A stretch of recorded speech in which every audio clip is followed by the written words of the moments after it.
Ótimo. Então agora vocês vão ter a oportunidade também de perguntar mais se tiver algum problema com os exercícios anteriores. Chamar minha cadeira, ótimo. E nós temos aqui os casos de uso, né? Como é feita a narrativa. Tá? Então a gente deve demorar até o fim dessa aula, né? Continuando trabalhando lá o nosso exercício. Então vamos falar das formas de narrativa, de como detalhar, né? E de que dados a gente tem. Tá? Então, a gente tem basicamente três grandes formas de narrativas que foram identificadas pelo Coburn, né, a partir do que ele viu na experiência, né?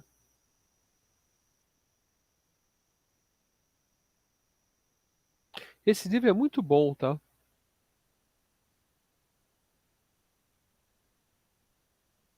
É, Então ele fala, ó, tem a narrativa contínua, que você escreve o caso de uso assim, ok? Eu não gosto dessa narrativa, né? Porque ela, veja só, a gente não consegue ter uma ideia do que está acontecendo, né? Porque tem que olhar o texto e ler detalhadamente. Então, para mim, ela é de difícil leitura. E eu não gosto, a não ser que ela seja muito pequena, né? Seja só uma frase, porque o caso de uso ainda é no início, certo? Depois tem a narrativa numerada. Essa aqui, para mim, é ideal. Numerei a narrativa, então eu sei o que está acontecendo. Ó, o cliente passa, o sistema apresenta, o cliente faz, o sistema faz, o cliente. Oba, muito bom. Né?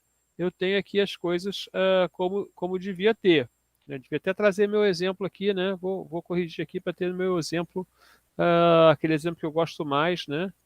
Com todos os passos.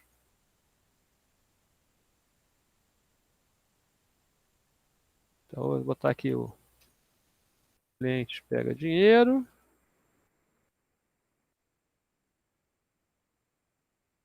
Não, aqui é devolve cartão que eu estou usando, né?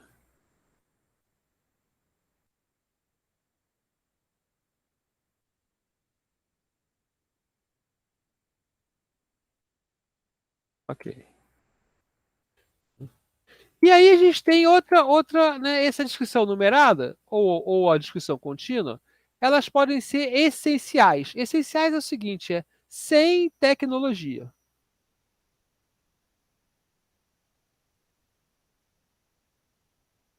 Né? Então eu falo, ó, fornece identificação, identifica o usuário.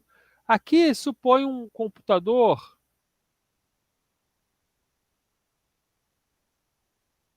com velocidade e capacidade infinita. Memória, né?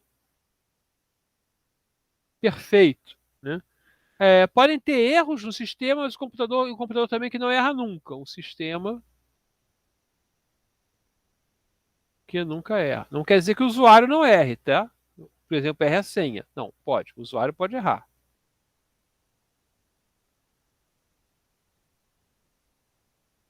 Né? Eu não gosto dessa narrativa e não vou me envolver nela, mas vocês agora já sabem, ó.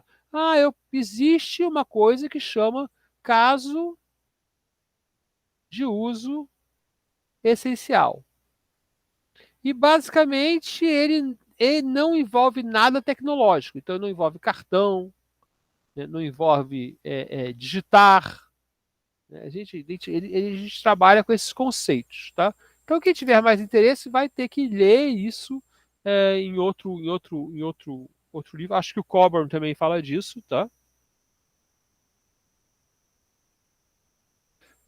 Mas eu não gosto de trabalhar com esse nível. Eu gosto de trabalhar com o caso de uso real. Né? Então a gente tem aqui o nosso caso de uso aqui com todos os passozinhos acontecendo, tá? De maneira específica, né? Inclusive, aqui a gente poderia trabalhar com correntista, né? Vamos pegar aqui, usar correntista em vez de cliente.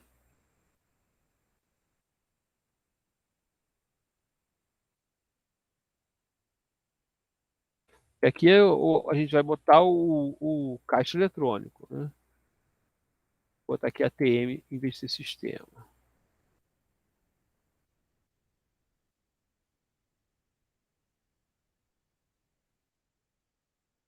Vou botar aqui ATM, tá? Então, a gente tem aqui um caso de uso real, né, que fala das transações, dos passo a passo, tudo que deve, inclusive aqui mostra que tem que mostrar o cartão 2 vezes e coisas assim. É. Outra maneira é essa narrativa particionada. Tá? Eu não gosto dessa narrativa porque ela dá trabalho de escrever e é muito pouco útil, porque a utilidade dela é quando aparecem duas funções, certo? Uma do cliente aqui e uma do sistema ao mesmo tempo. Né? Então, enquanto o sistema faz uma coisa, enquanto o correntista faz uma coisa, né, o ATM faz outra coisa. Né? Mas a maior parte do tempo, vocês estão vendo, né, o ATM ou o cliente estão só esperando. E a gente não escreve aqui espera, né?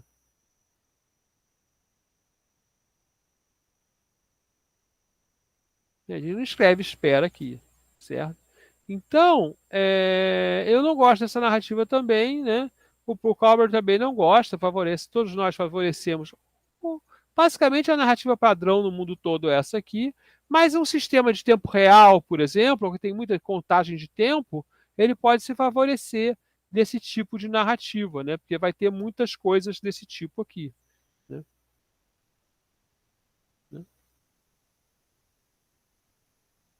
O foco é, se existe muita coisa desse tipo, então pode valer a pena fazer esse trabalho. Tá? É. Tem outras formas não recomendadas. Por exemplo, você não pode usar pseudocódigo, né? Não pode usar instrução lógica, né?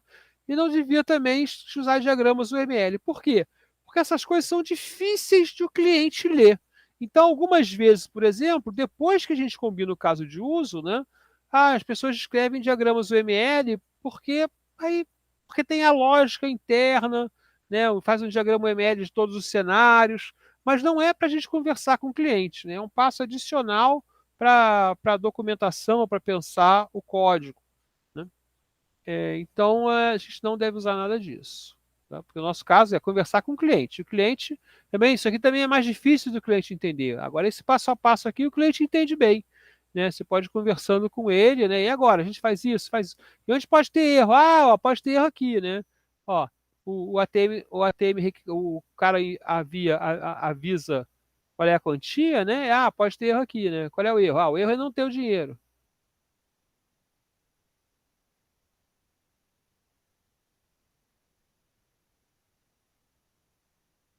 Beleza. Então tem uma condição aqui que vai ser a condição 1. Ok? Então, como a gente agora vai detalhar o nosso caso de uso? Né? Bom, primeiro a gente tem que entender, né, que a gente pode ter só o nome do caso de uso no início, depois uma descrição breve, depois a descrição casual e depois essa descrição que a gente quer aqui. Isso aqui demonstra a evolução da nossa compreensão sobre o caso de uso. Né? Então, o caso de uso pode ser só alugar fitas, né, ou sacar dinheiro. Né?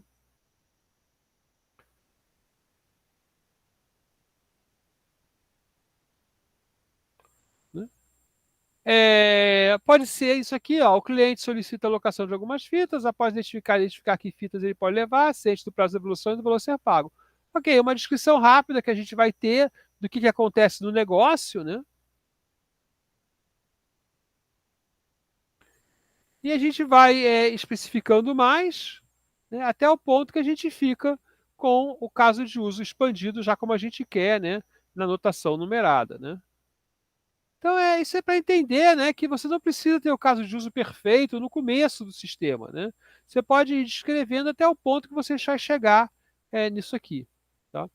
Os fluxos alternativos, né, eu gosto de escrever assim, né? Para cada linha onde pode ter um fluxo alternativo, né, eu marco, né, uma alternativa. Então, aqui no passo 3, né, o cliente pode não possuir cadastro, né, ou possuir pendência no cadastro. Ok? Então, eu tenho 3A, a condição B, né? E aí eu tenho os passos, eu faço 3A.1, o cliente deve falar, né, os passos que eu sigo, né? E os passos que eu sigo aqui. Então, aqui fica fácil de identificar, né? Por exemplo, 4A é uma condição, 4A1 é um passo da condição 4A, ok? E aí fica razoavelmente fácil de entender. Você coloca uma letrinha, né? Eu poderia ter lá uma condição que é 4A ponto 1 B. Aí seria uma condição que acontece no meio do passo 1, do passo... Ok. Mas isso aqui raramente vai acontecer, certo? Para um caso de uso completo, né? E está faltando uma coisinha aqui que sumiu, né? Eu tenho que levantar várias coisas. Então, uma delas são os atores, já fizemos isso, né? O gatilho, né? O trigger, por que, que esse evento acontece, né? Os interessados, as outras partes que podem estar interessadas que ele está acontecendo, né? As pré-condições, ou seja, o que, que você pode garantir que é verdade nesse caso de uso, então não precisa nem testar, né? As pós-condições, o que, que o caso de uso gera, né? O cenário principal, tá? E no cenário principal, sim, agora sim, talvez muito tarde, né? Talvez eu tivesse mostrado mais isso, e a gente vai colocar mais alguns tipos de passos, tá? Que passos são esses? Ó, a gente é obrigado a colocar todos os fluxos de informação, mas a gente também pode colocar alguns passos, né, que indicam em que ponto o sistema está. Então, o caso de uso fica mais útil. É melhor um caso de uso que avisa o contexto que ele está. Por exemplo, você colocou o aluno, então ele registra o aluno. Então, isso aqui não é uma interação do sistema com o ator, ok? Porém, um passo razoável, porque ele mostra que mudou o estado do sistema. Então, eu dou um novo contexto para o usuário. Então, aqui, né, vamos lembrar, isso aqui é muito importante e ele é principalmente importante por causa dessa informação aqui, né? Ou validações. Validações também são importantes a gente colocar no nosso caso de uso, ok? E não recomendados, a gente tem qualquer coisa que seja controle e execução. A gente vai resolver isso, né? Resolver por alternativas, tá? Então, um loop, todas essas coisas, a gente vai resolver por alternativas. Ok? Então, os fluxos alternativos, a gente tem esses tipos que a gente já falou, né? Comum, causados por erros de processamento, coisas assim, né? O fluxo alternativo, ele vai ter que ter uma identificação, nós já mostramos, vai ter que escrever qual é a condição, né? Um A, fita danificada, vai ter que ter o passo a passo da ação corretiva, né? E um passo final que indica o que vai fazer. Voltar ao início, terminar o caso de uso com erro, terminar o caso de uso de forma normal, coisas assim. Ok? E qualquer requisito especial vai ser outro dado, né? E variações tecnológicas de dado vão ser outro dado, né? E questões em aberto. Então, o nosso caso de uso, na verdade, a gente vai chegar aqui, né? Vai voltar à nossa planilha, ok? E a gente vai melhorar o nosso caso de uso, certo? Então, agora eu vou reescrever esse caso de uso. Eu vou botar aqui versão simples.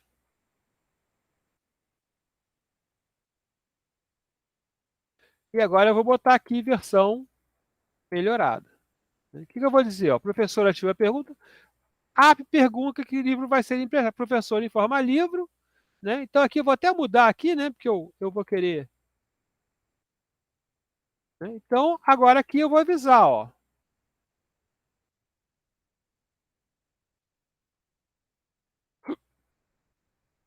Eu vou avisar o quê? Ó. App verifica se livro está cadastrado. Tá? E aqui eu vou botar um negócio que a gente não precisa colocar no caso de uso, tá? Então eu vou colocar aqui, ó, uma informação diferente, um comentário. Interação, interação, interação, validação. Né? É pergunta que aluno vai pegar, professor informa aluno, opa, foi uma coisa aqui, né? Vamos botar 5 aqui, 6 aqui, 7, app, verifica se aluno está cadastrado. Então, aqui é interação, interação, validação. Eu vou botar aqui, ó, 8, app, registra, empréstimo do livro para o aluno. Contexto. Aqui é interação, interação. Tá? Então, esse caso de uso, ele é bem melhor para a gente entender, emprestar e validar como o sistema vai realmente acontecer do que o caso de uso, esse aqui. Porque esse aqui, né? E aqui, como é que eu mudo agora? Deixa eu entregar uma coluna aqui, né? Opa, não.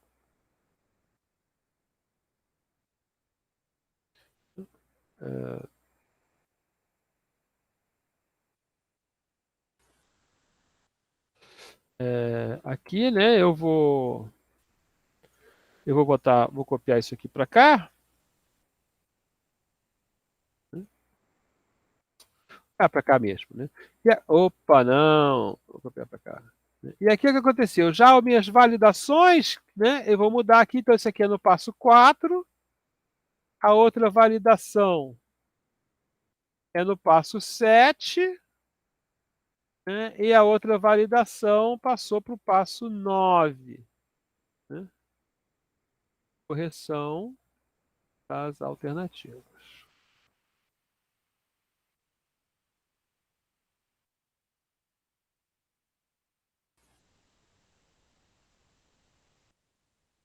Ok? Então, o que vocês vão fazer no trabalho, realmente, vocês precisam entregar isso aqui, ok? Não precisa. Só que agora, esse caso de uso, eu vou botar as outras informações. Então, eu vou para esse caso de uso, certo? Eu vou, eu vou criar, na verdade, vou criar aqui, né? Uma página aqui para mim que vai ser o renomear use case Shell, como é que é? Emprestar livros.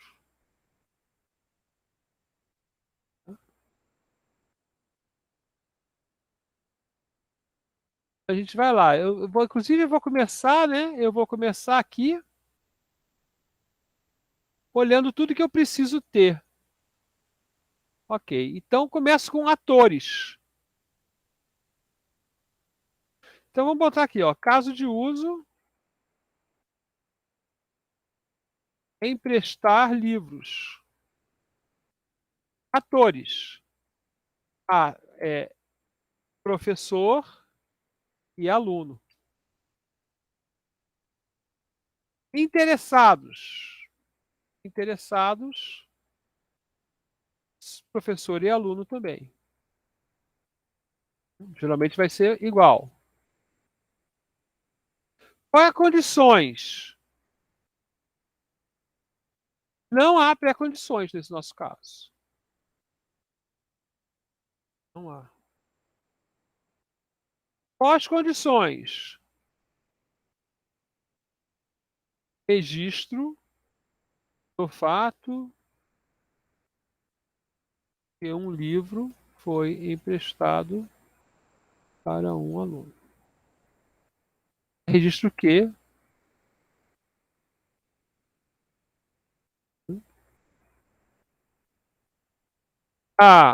cenário principal. Professor, Fala. toda consequência é uma pós-condição? Sim.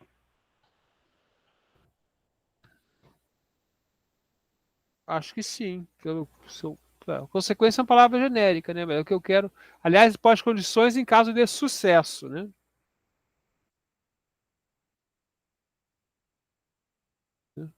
Acho que toda consequência é uma pós-condição. Isso quer dizer, na verdade, agora ó, aqui eu vou pegar isso aqui e vou levar para lá, meu cenário principal, né? E aí eu tenho minhas alternativas. Agora, a alternativa, eu vou ter que tratar uma a uma, certo? Então, eu tenho uma alternativa nas validações, então eu tenho a 4A, né? Aluno não está, não, livro, né? Livro não está cadastrado. No nosso caso, o 4A.1, eu vou dizer que é o seguinte, ó. Aqui eu vou fazer o seguinte, eu vou pintar de laranja Vou mesclar todas. Ah, ficou ótimo, né? Aqui eu vou pintar de amarelo para ter outra cor.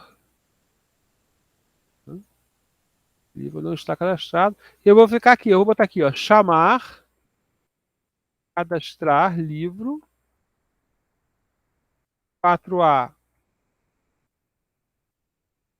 ponto 2. Eu vou escrever aqui voltar ao passo.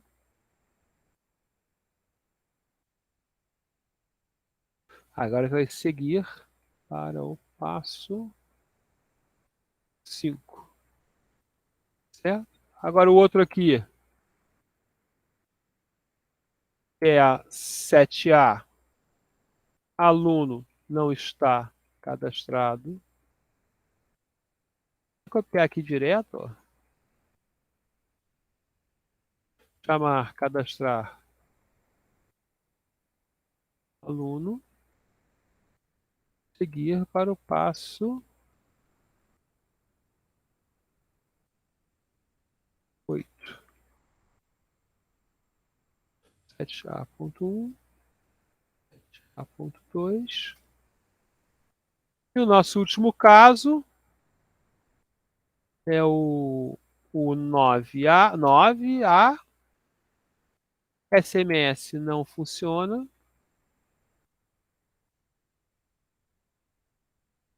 Aqui eu posso botar, né, 9A.1. App avisa professor que o SMS não funcionou. 9A.2. Professor aceita aviso. 9A.3. Seguir para o passo 10.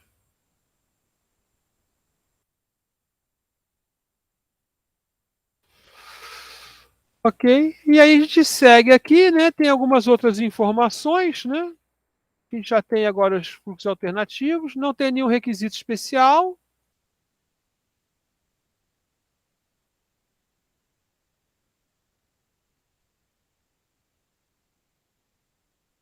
Então, isso a gente pode até colocar aqui, né?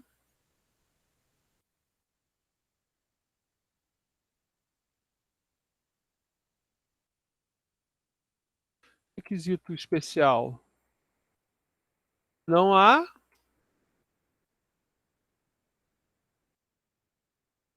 Variações tecnológicas. Não há. E questões em aberto. Não há. Aqui a gente pode fazer assim, né? Ó, vou fazer assim, ó. Então, vou fazer como? Vou fazer bem legal aqui. Vou fazer aqui preto com, não, letra branca com fundo preto, bold. E vou fazer um pouquinho maior, né? Aqui eu vou fazer.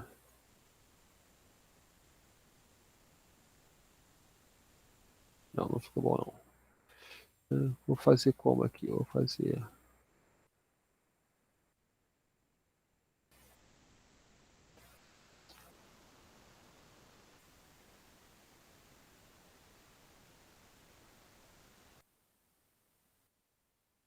Não tem título, né? E aqui eu vou fazer, por exemplo, para que cenário principal não, a letra é branca. Vou botar de laranjão aqui. Bold, centralizar. Centralizar. Aí é uma festa de cores, mas chama a atenção do que a gente quer, certo? E aqui a gente pode botar em bold aqui.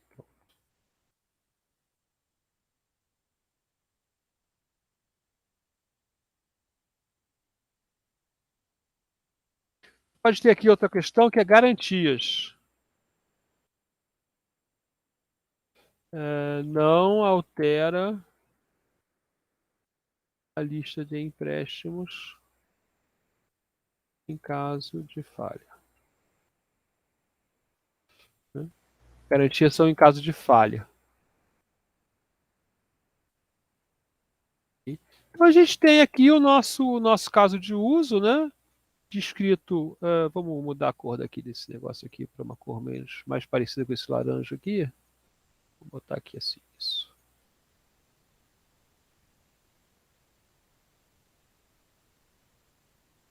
Agora também está demais, né? Então, várias cores diferentes. Não.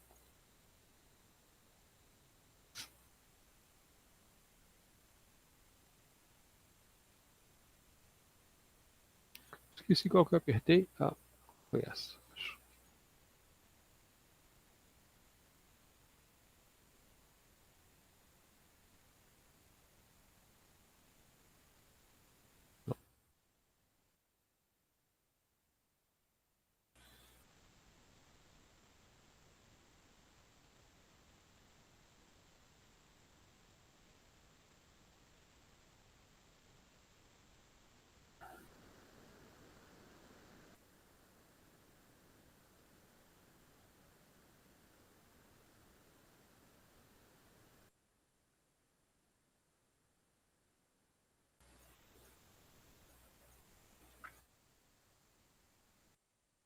Legal.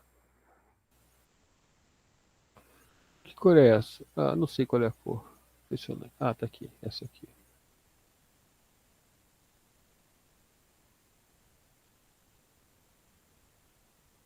Tá bom.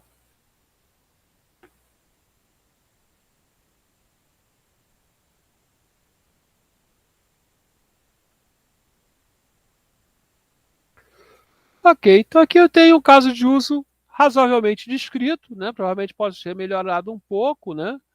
É, e o próximo exercício de vocês, obviamente, né? É, é escrever esses casos de uso, né? Para o seu grupo, né? E depois fazer um PDF lá para entrar. Né? Ok, então a gente acabou aqui os casos de uso narrativa, né? Ah, só chamando a atenção para não perder esse slide aqui, né? Que ele é bastante importante e talvez tenha ficado numa posição do curso, né? Que parece que ele não é tão importante quanto ele é. Tá, então a gente tem que ir na slide 27 aqui. Eu vou pintar ele de laranja aqui, o texto. Eu vou até aumentar aqui o aviso importante. Né? Ok. E o que é importante nele? Importante é que introduziu isso. Opa, não. Introduziu esse conceito aqui. Né?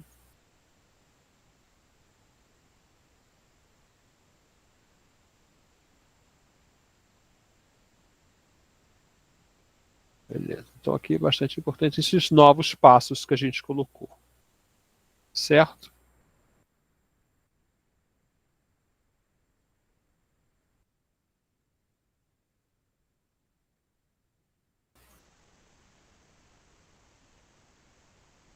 E aqui vocês também podem trabalhar aqui à vontade, né, copiar e construir seus casos de uso.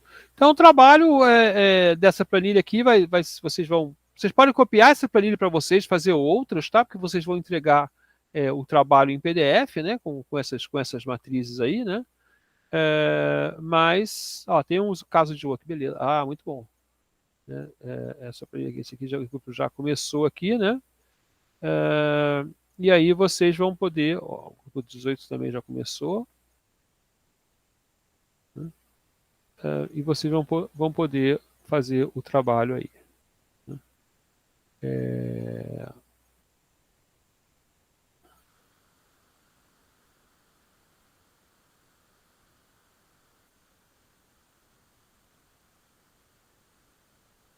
Só temos 10 minutos só, então nós não vamos poder pegar o próximo material ainda hoje. Né? Não dá tempo, certo? Então, a próxima aula, quarta-feira, a gente continua com casos de uso e encerra, e aí vai encerrar a parte de requisitos, ok? Então, até segunda-feira aí para vocês. Deixa eu parar aqui o compartilhamento de tela. Eu não sei se alguém tem mais alguma pergunta. Vou parar a gravação.